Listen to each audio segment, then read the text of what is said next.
everyone, and welcome to Learn with Mrs Nakhle. Today I'm going to be reading you another wonderful story by Beatrice Alemagna called What is a Child? I hope you enjoy it. This is the author who wrote the book A Lion in Paris. This book has lots of beautiful, beautiful images. I hope you enjoy it as much as I have.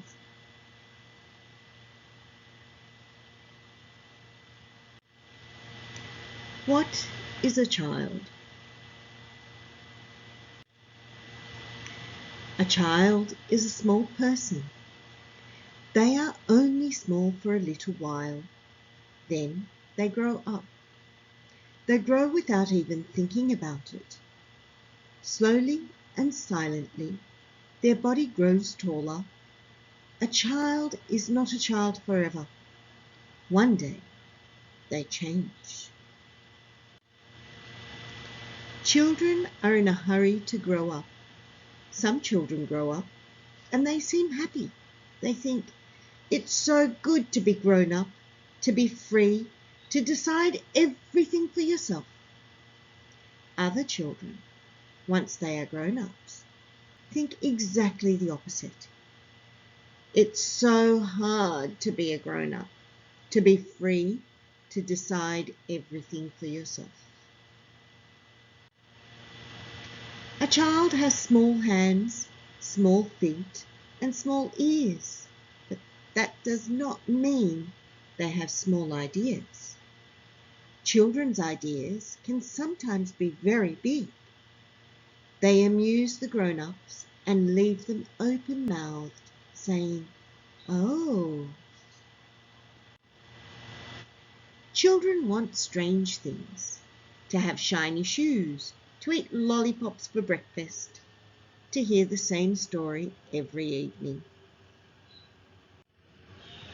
Grown-ups too have strange ideas. They take a bath every day. They cook beans in butter. They go to sleep without their yellow dog. But how is that possible? Children ask.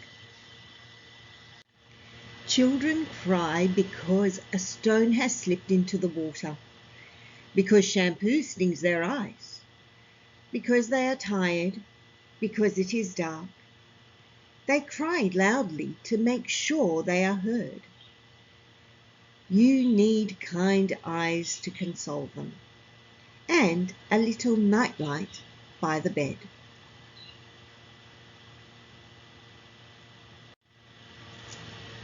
Grown-ups, on the other hand, like to sleep in the dark. They hardly ever cry, not even when shampoo gets up their nose. And if this does happen, they cry quietly. So quietly that children don't notice, or they pretend they don't see anything. Children are like sponges. They soak everything in. Bad moods, bad ideas, other people's fears. They seem to forget, but then everything comes out again in their school bag, or under the covers, or in front of a book. Children want to be listened to with eyes wide open.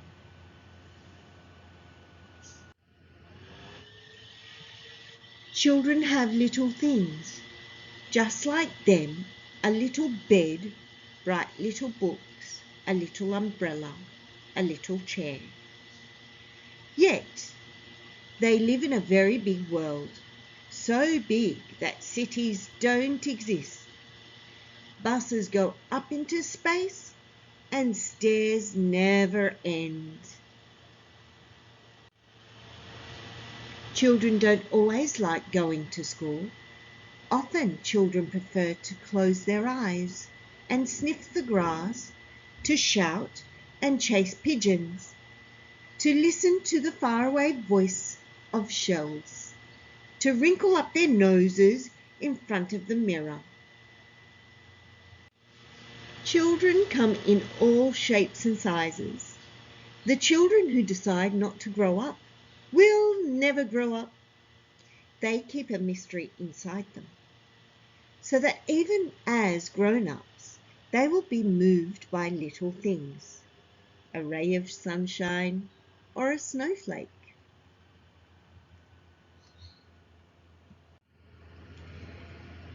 There are small, round, quiet children, as well as tall and loud ones. Children with glasses, freckles and braces on their teeth that sparkle in the sunlight. All children get frustrated and angry sometimes. Some children never want to go to bed. There are others who never listen, and children who sometimes break plates, bowls, and everything else. All children are small people who will change someday. They won't go to school anymore, but to work. Hopefully, they'll be happy. Maybe they'll have a beard or a bald head, or dyed green hair. Maybe they'll make a fuss about odd things, like a phone that doesn't ring, or the traffic.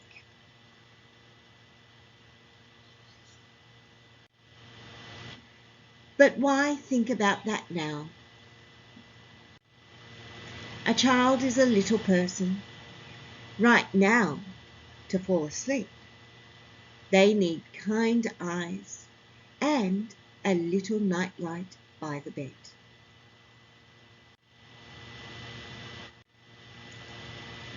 And that is the end of another story by Beatrice Alemagna. I hope you enjoyed it. If you did, please give it a thumbs up. If you haven't already, subscribe to my channel. And thank you so much for joining me on Learn with Mrs Nakhle. Bye for now.